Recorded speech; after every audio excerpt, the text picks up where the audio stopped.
जाम पे जाम पीने से क्या फायदा, जाम पे जाम पीने से क्या फायदा। शाम को पी सुबह उतर जाएगी, अरे शाम को पी सुबह उतर जाएगी। 2 घुट तो मेरे प्यार की पी ले, तेरी जिंदगी सारी नशे में गुजर जाएगी, तेरी जिंदगी सारी नशे में गुजर जाएगी।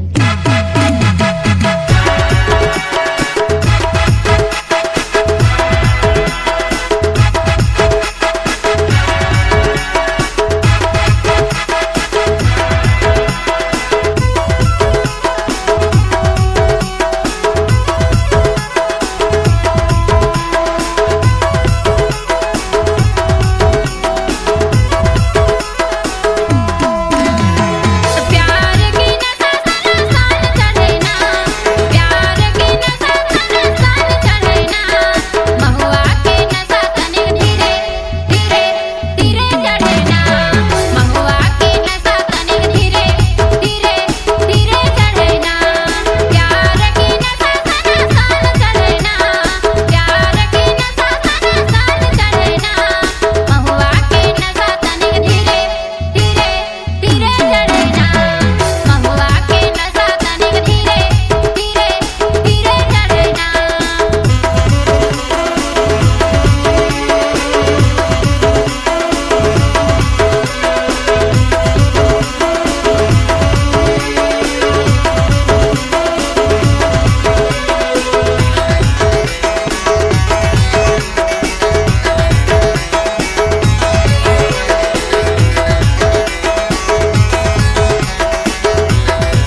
C-Log Digital Recording Studio, Cordoba.